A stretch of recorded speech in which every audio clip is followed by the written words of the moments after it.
Hola, soy Marta, estos no solo clásicos y hoy os traigo la segunda parte del vídeo dedicado a los 30 libros que me llevaría a una isla desierta. Los países por los que nos vamos a mover hoy son Japón, Italia, Estados Unidos y Rusia, porque de ahí proceden los libros de los que voy a hablaros. Comenzamos con Italia, porque podría llevarme muchos libros porque me gusta mucho la literatura italiana, pero he decidido llevarme El varón rampante, de Italo Calvino. Es una obra a la que le guardo un cariño especial porque es la primera obra complicada que yo leí en italiano, en su lengua original. Antes había leído Seda, de Alessandro Barico, pero la verdad es que me había resultado bastante fácil, pero El varón rampante no fue tan fácil su lectura, así que cuando acabé de leerlo me sentí muy bien de poder haberlo leído en la lengua original. Es la historia, a mí me gusta mucho Italo Calvino, creo que es una de sus grandes obras y una de las grandes obras de la narrativa italiana del siglo XX. El varón rampante nos cuenta la historia de Cosimo, que es un joven que con 12 años tiene una discusión familiar y, como rebelión frente a su padre, decide subirse a un árbol y no volver a bajarse jamás. Él promete que nunca va a volver a tocar suelo firme y realmente lo cumple. Nosotros conocemos su historia a través de su hermano, que es el que la cuenta.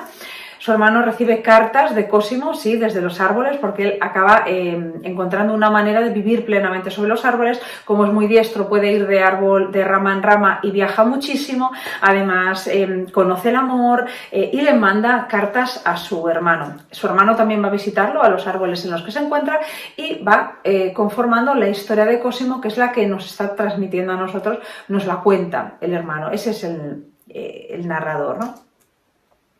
A mí me gustó mucho esta novela. Cuando a Italo Calvino le preguntan el motivo de que su personaje no vuelva a bajarse de los árboles, él dice que cuando escribió la novela y justo antes de escribirla, él era plenamente consciente de que los seres humanos no teníamos una verdadera libertad, que se aplastaba cualquier conato de singularidad, que estábamos de alguna manera educados, formados, manipulados desde niños para llevar un comportamiento social determinado, y cualquier otro comportamiento que se saliera de ese era considerado negativo, de manera que él crea un personaje que en un primer momento se rebela contra el padre, pero que esa rebelión contra el padre es realmente una metáfora de la rebelión contra todo un sistema. Cosimo vive de una manera distinta, de una manera extraña para el mundo que le rodea, y no por eso su forma de vivir es mala ni menos plena que la de los demás. De Italia nos vamos a Japón y quiero hablaros de la siguiente novela que me llevaría a la isla, que sería Lo bello y lo triste, de Yasunari Kawabata. Seguro que ya me habéis oído hablar de esta novela. Es una de mis favoritas, de mi autor favorito, de mi autor japonés favorito, pero me dio pena porque hasta el último momento no tenía claro si llevarme Lo bello y lo triste o llevarme El maestro y Margarita. Se quedó fuera El maestro y Margarita, que también me da lástima porque es otra de mis novelas favoritas. Lo bello y lo triste es la historia de un hombre de unos 30 años que, estando casado y con un niño recién nacido, tiene un amante de 16, un adolescente. Es una relación turbulenta, pasional, que acaba de una manera dramática, y a raíz de esa ruptura y los sentimientos que tiene con esa ruptura, este hombre escribe una novela que se convierte en un bestseller, lo hace famoso, lo hace rico y respetado en el país. La novela realmente transcurre muchos años después, unos 30 y pico años después, cuando él es un hombre de 60 y tantos años, y decide viajar en vísperas de Año Nuevo para encontrarse con su amante, con esta adolescente de 16 años, que ya no es una adolescente de 16 años, sino una mujer de 50 y pico, que es una artista muy reconocida y que tiene una pupila, una joven alumna, que también es su amante, y se establece pues, la relación ahora a otro nivel, que no es el que tenían cuando ellos eran amantes, ¿no? Porque él era un hombre de 30 con una niña de 16, sin experiencias, una niña manipulable. Ahora ella es una mujer segura, con una carrera muy sólida, una artista reconocida, muy seria, muy respetada. Y la relación es de igual a igual. Entonces lo interesante es ver cómo reaccionan el uno ante el otro. Pero también es interesante no solamente la construcción del personaje femenino, de esta adolescente de 16 años, que ahora es una artista reconocida de 50 y pico, no solamente su alumna es interesante, sino también la mujer del protagonista y la esposa de su hijo. Es decir, es un cuadro de mujeres, es un cuadro muy profundo, unas descripciones muy profundas de una serie de mujeres que hacen más fácil y más cómoda la vida a los hombres a los que están unidas, y ellos de alguna manera se nutren de toda esta fuerza, de todo lo que ellas dan sin pedir nada a cambio. Ellos aparecen como hombres pequeños, emocionalmente pequeños, frente a mujeres muy enormes de las que se han aprovechado toda la vida. Y esto es una tónica que yo estoy viendo constantemente en la narrativa de Yasunari Kawabata. Me gusta porque Yasunari Kawabata es un escritor de principios del siglo XX, muestra una crítica al trato a la mujer en el Japón de la época que no era frecuente. Pensemos que todavía hoy Japón tiene muchísimas cosas mejores que los países occidentales y otras tantas mucho peores, ¿no?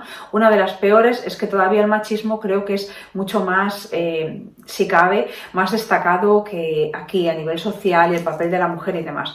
Pues si hoy esta crítica a la situación de la mujer en Japón también no es tan habitual, pues imaginaos en la época en la que escribe Yasunari Kawabata. A mí me parece una novela muy lírica, de una belleza formal y lingüística extraordinaria y aparte muy melancólica, de construcción y deconstrucción de los personajes, y vamos viendo cómo esos grandes hombres que parecen tan grandes han construido el pedestal sobre el que se colocan gracias a mujeres que han hecho por ellos todo, casi de una manera, casi como esclavas, han estado al servicio de ellos para que ellos hayan podido subirse a ese pedestal. Ellas los han aupado a ese pedestal, ¿no? Nos iríamos ahora, una vez que abandonamos Japón, a Rusia. De Rusia me llevo 2 novelas y esto es una vergüenza absoluta porque a mí me gusta muchísimo la literatura rusa, pero al tener que elegir las 30 novelas que me llevaré a una isla desierta, me he dado cuenta de que si hay un país que yo en estos momentos de mi vida suponga la mayor parte de las lecturas que a mí me atrapan, ese país es Estados Unidos. Y además me he dado cuenta de que son los autores norteamericanos de los primeros 50 años del siglo. O sea, como mucho hasta 1960. Son autores de la primera mitad del siglo XX, norteamericanos, los que más me están llamando ahora la atención. Pero como os he dicho, vamos a Rusia. Me llevaría los cuentos de Chekhov. Muchas veces escucho hablar en redes sociales, porque evidentemente en el mundo académico no. Estos son los cuentos completos de Chekhov, están todos, en el mundo académico esto no ocurre, no hay un debate real entre Tolstói y Dostoyevsky. Por cierto, si hubiera un debate, yo soy del equipo de Dostoyevsky hasta la muerte, eso todo el mundo que me conoce lo sabe.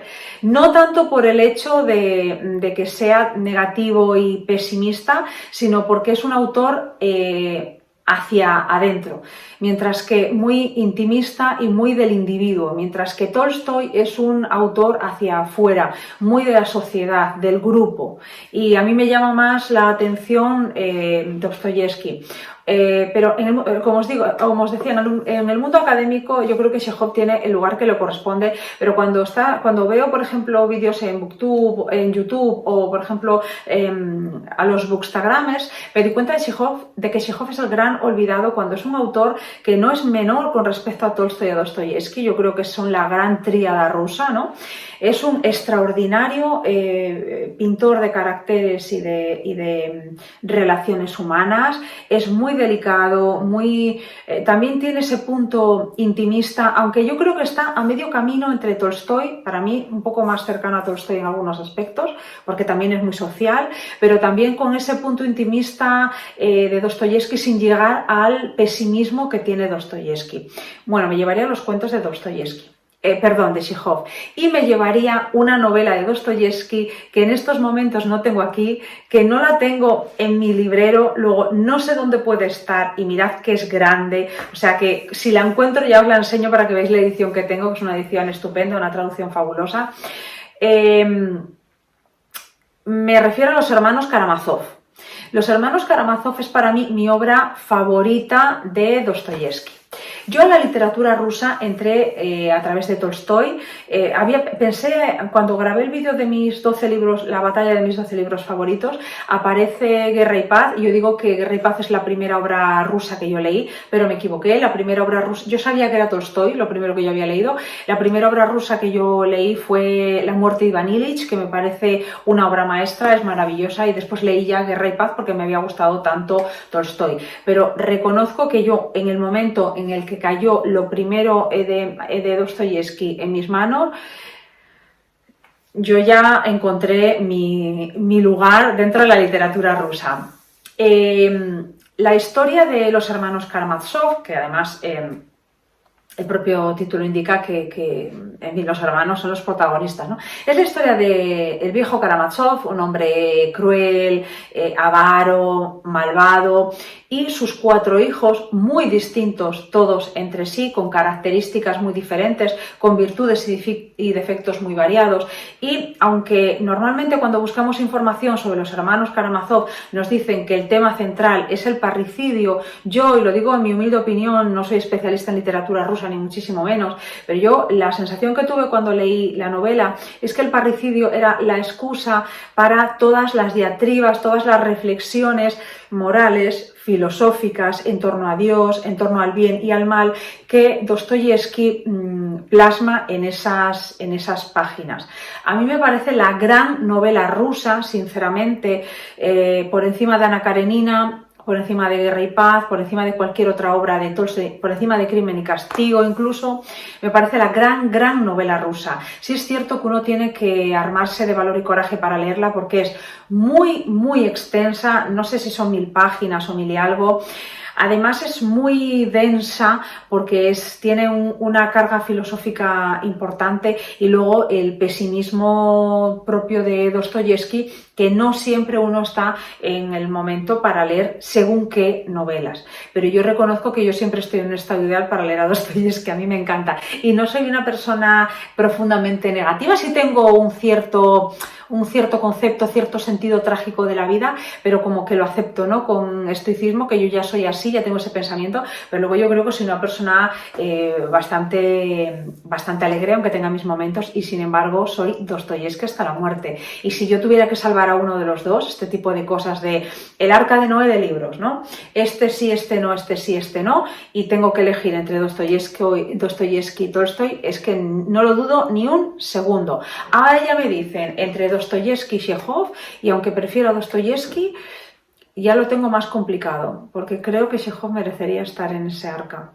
Tolstoy también, que nadie me malinterprete. De hecho, a mí Guerra y Paz me encanta, y Ana Karenina más todavía. Pero un poco es distinto, para mí es distinto. Por fin nos vamos ya a Estados Unidos. La primera obra de la que quiero hablaros es que es una de mis favoritas, la habré leído como 3 o 4 veces. Es Manhattan Transfer, de John Dos Passos. Esta novela, bueno, el nombre de Manhattan Transfer se refiere a una estación, es una estación en la que se van encontrando las personas que a veces simplemente aparecen en un capítulo, en 2, pero la mayor parte de las veces se van relacionando entre ellas, se casan, se divorcian, vamos viendo que tienen relaciones. Pasan varias décadas y vamos viendo la historia de estas personas.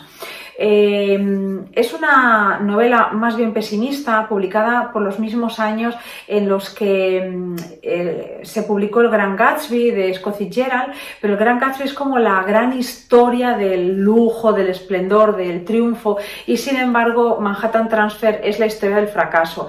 Lo que tiene en común la historia, o digamos el eje central de la historia, es la ciudad de Nueva York, una ciudad donde la gente va a triunfar, y sí, no es que no haya gente que no lo consiga, pero la inmensa mayoría no es que no lo consiga, es que acaba mucho peor de lo que estaba cuando había llegado. A mí me parece una novela muy bien construida, casi parece un reportaje periodístico, no ahonda en la psicología de los personajes, ellos toman ciertas decisiones y vamos viendo las decisiones que toman y las consecuencias que tienen estas decisiones, pero no ahonda en la psicología de los personajes. El narrador realmente se aleja para contarnos la historia, es casi un observador, es como una cámara que se pusiera en un lugar fijo de la ciudad de Nueva York y fuera viendo pasar a su gente y la fuera viendo actuar. A mí me parece una novela espléndida y desde luego esta siempre he tenido claro que es de las que llevaría a La isla desierta, porque la he leído 3 veces y yo creo que alguna vez más la releeré. La siguiente novela de la que quiero hablaros es Mientras agonizo, de William Faulkner. Ya os he hablado de ella, evidentemente me iba a llevar un Faulkner y me llevo este, aunque probablemente haya novelas mejores que esta, no lo discuto, pero a mí de esta me gusta muchísimo la construcción de la novela, cómo se da voz a muchísimos personajes, entre ellos uno que tiene una discapacidad intelectual, la manera en la que capta la esencia William Faulkner y cuenta a través de él, a través de un monólogo interior, de un flujo de conciencia, nos va contando cómo toda esta familia, estos hijos, este marido de una mujer que está moribunda, la llevan en un carromato para enterrarla en un pueblo muy lejos del pueblo en el que ellos viven. Transcurre en el sur pobre, en el profundo sur pobre de los Estados Unidos y me parece una de las grandes novelas americanas. La siguiente obra de la que quiero hablaros es El bosque de la noche, de Djuna Barnes, una obra maravillosa, muy influenciada por la literatura, por la narrativa de corte gótico, pero también de estructura y de técnica, utiliza muchas estructuras y técnicas modernistas, es metaficción. Detrás de la protagonista de esta novela está la propia Djuna Barnes, una mujer, la protagonista tiene otro nombre evidentemente, pero es un trasunto de Djuna Barnes. Robin, que es la protagonista, se debate entre 2 estilos de vida. Un estilo de vida mucho más convencional, con un noble europeo, con dinero, con el que tendría hijos y llevaría una vida ordenada, y después una vida en París, la bohemia, porque es bisexual Robin, ¿no? Al igual que Djuna Barnes, con una mujer y una vida mucho más libre, mucho más en relación con la bohemia. Otro de los autores que me encantan, norteamericanos, uno de mis favoritos, es Truman Capote. De él me llevaría a Sangre Fría, para mí su gran obra maestra, aunque tiene cuentos también fabulosos. Comienza siendo A Sangre Fría un reportaje periodístico, pero trasciende el propio reportaje periodístico en el momento en el que el periodista no es quien nos cuenta la historia, quien la observa y quien trata de ser objetivo, sino que se ve implicado en la historia porque empieza a investigar un crimen real, un crimen terrible que ocurrió con una familia en Estados Unidos. Hay una serie de personas en la cárcel y él se acerca a ellos y los investiga, pero en el momento que se acerca concretamente a uno de los asesinos, descubre al hombre que hay detrás del asesino y se involucra con él, empieza a tener emociones, ¿no?, con respecto a este hombre, a tratar de comprender lo que no de justificarlo, y se convierte en algo muy interesante el libro, además de que la forma en la que está escrito es atrapante realmente. Me llevaría también algo de Salinger, que es uno de mis autores favoritos norteamericanos. Me da lástima porque solo podría llevarme un libro, así que he decidido llevarme a Franny y Zooey, pero os voy a explicar por qué. A mí me gusta muchísimo El guardián entre el centeno, pero me lo sé de memoria, entonces no lo voy a volver a leer. No sé cuántas veces lo habré leído en mi vida desde que lo leí por primera vez con 15 años. ¿Qué? 7 veces, 10 veces, no lo sé, pero me lo he leído muchísimas veces. Entonces tengo claro que no me lo voy a volver a leer más, ¿no? Porque es que me lo sé de memoria. Entonces, ¿qué obra puedo llevarme? Si hay algo que a mí me gusta de Salinger, aparte del guardián entre el centeno, es la familia Glass. La familia Glass es una familia que no aparece en una novela del autor, sino que aparece desperdigada en diferentes relatos, algunos de los cuales ni siquiera están traducidos al español. Yo los leí traducidos al inglés, en inglés, hace muchos años. por ejemplo, algunos de los cuentos de los 9 cuentos del autor, que se titula así, 9 cuentos de Salinger, están protagonizados por algunos de los hermanos Glass. Estos, tanto Franny como Zoe, son también de la familia Glass. ¿Qué tiene de especial la familia Glass? Pues la familia Glass es una familia formada por varios hermanos, todos ellos superdotados, a los que sus padres llevaban a la radio y dejaban pasmado a la América del momento con sus grandes conocimientos. La mitad del país los adoraba y la mitad del país los odiaba. Y ellos crecieron primero con las grandes expectativas que tenían puestos en ellos el país entero y sus propios padres, porque eran tan inteligentes, y por otro lado con ese odio que despertaban, que incluso en la calle se notaba, porque a veces los insultaban. Ninguno de ellos ha conseguido nada realmente importante y tienen que vivir pues, con eso de no haber conseguido todo aquello que se supone que iban a conseguir. A través de los distintos cuentos vamos viendo la vida de todos ellos, de los hermanos mayores, de los más pequeños. Incluso hay un personaje, uno de los hermanos, que es un trasunto del propio Salinger, que es también escritor, o por lo menos un proyecto de escritor.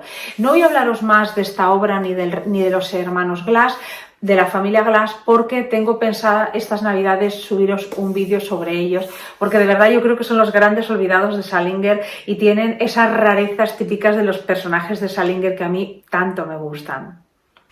Otra novela que me llevaría seguro es El corazón es un cazador solitario, de Carson McCullers.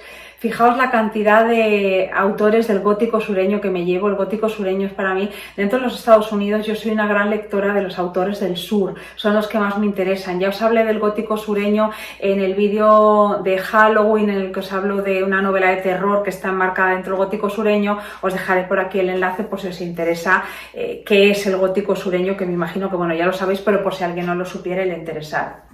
La historia de esta novela se centra en dos amigos, sordomudos ambos, que han vivido juntos durante años.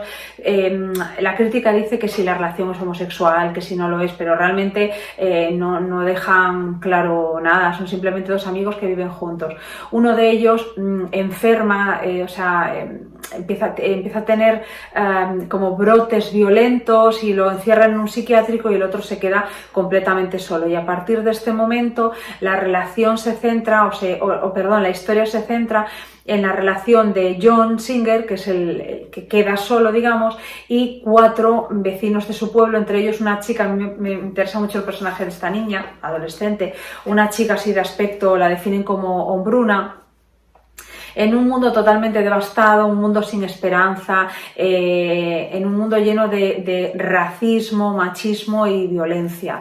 Es francamente una novela asombrosa. Seguimos en el sur, seguimos con gótico sureño, y en este caso lo que me llevo son los cuentos de Flannery O'Connor. El problema de hablar de cuentos y no de novela, la novela tiene un argumento y es más fácil hablar de ella, pero Flannery O'Connor, en los cuentos de Flannery O'Connor vuelve a aparecer este sur, e incluso cuando aparece el norte, aparecen personajes sureños, muchos de ellos negros, por ejemplo, que cuando van al norte se encuentran con que realmente no es un ambiente tan abiertamente racista como el del sur, pero es un ambiente también muy racista, ¿no? Entonces, siempre aparece el sur de alguna manera, porque incluso aunque se desarrollen en ciudades del norte, los personajes son sureños. O hay un personaje que, por ejemplo, lleva mucho tiempo viviendo en el norte y recibe la visita de un sureño, y entonces se ve ese choque del sureño en el mundo del norte. Sigue siendo gótico sureño y a mí me parecen cuentos fabulosos. Ahora mismo me los estoy releyendo, pero con mucha calma, ¿eh? Bueno, releyendo no, porque lo que estoy haciendo es leyendo los que no he leído, porque bueno, son los cuentos completos de Flannery O'Connor y había leído muchos, pero no todos. Lo que estoy haciendo es poco a poco leer los que no había leído, porque me quedaban unos 10 o así por leer. Otra de las novelas que me llevaría es La conjura de los necios. Me gusta muchísimo esta novela, me reí mucho con ella, pero también me dio mucha tristeza. Es la historia de Ignatius, un treintañero que vive con su madre, que es una mujer estrafalaria. Bueno, él también es muy estrafalario. Obsesionado por escribir una gran novela que critique todos los vicios y cosas terribles de la sociedad en la que le ha tocado vivir. Es bastante autobiográfica. El autor se suicidó con 31 años después de intentar publicarla, llevarla a varias editoriales y que siempre lo rechazaran. Muchos años después parece ser que su madre encuentra, o un tiempo después su madre encuentra la novela, también la mueve por editoriales recibiendo muchos rechazos. Finalmente logró publicarla y esta novela ganó el premio Pulitzer, pero su autor se suicidó a los 31 años sin haber visto el éxito que había alcanzado. O sea que tiene una historia dramática detrás y dicen que es bastante autobiográfica. Y para el final dejo a uno de estos autores que a mí me tienen muy obsesionada, que es Thomas Pynchon. A mí los autores como Pynchon y Salinger, que se esconden del mundo, que no les gustan los focos, que se dedican a escribir, que le dan un poco la espalda a la sociedad y que se dedican a la literatura, siempre me interesarán. Siempre, siempre, siempre, mucho más que aquellos a los que les gustan los focos. ¿Por qué? No sabría decirlo. El misterio, supongo que el misterio. Me gusta la gente con misterio. La novela que elijo de él no es la mejor de él, aunque es genial, porque todo lo que escribe Pynchon es genial, pero a mí es la que más me atrajo por la temática y demás, es Vinland.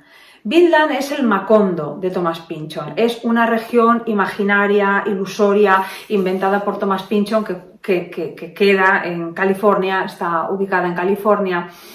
Corre el año 1984 y Prairie, una joven que tiene 14 años y fue abandonada cuando nació, decide buscar a su madre. Su madre, que se llama Frenesy, era una mujer que lideraba un grupo muy radical en los 60 y ella comienza a buscarla. Lo que no sabe su hija es que la madre acabó trabajando en el FBI. No estoy desvelando nada así sustancial porque todo esto aparece en las 15 primeras páginas o 20, ¿no? Acabó trabajando en el FBI, pero por recortes del gobierno de Reagan la echan, ¿no?, del FBI. Entonces ella, en ese momento en el que no está amparada ni protegida por el FBI, un antiguo amante suyo decide que ese es el momento de vengarse. Y entonces ese amante, que por un lado la desea enormemente a Frenesy, no a su hija, a Frenesy, a la madre, y por otro lado la odia, va por ella para intentar matarla y acabar con esa comunidad que ella había creado en los años 60. Su hija empieza a descubrir este tipo de cosas, pero nada de esto la detiene, porque ella quiere encontrar a su madre. Es su viaje del héroe particular, ¿no? Su viaje de la heroína. A mí me encantó esta novela, me encantó también V de Thomas Pynchon, pero cuando las puse es que me gusta todo de Thomas Pynchon. Cuando las puse, las tuve todas delante y dije, a ver, ¿cuál llevo de todas? Decidí que Vinland, porque el mundo que crea es un mundo, es que es fabuloso, es fantástico, a mí me gusta muchísimo. Y con esta terminaría el recorrido, creo que lo he dicho bien y que son 30, terminaría el recorrido por las 30 novelas que me llevaría a una isla desierta. Que alguno se anime y me diga qué 30 libros se llevaría él, eso sería fabuloso, porque de ahí puedo sacar yo un montón de ideas para leer. Sabéis que yo siempre estoy buscando que me recomendéis cosas. Bueno, hasta aquí el vídeo, gracias por escucharme y hasta la próxima. Chao.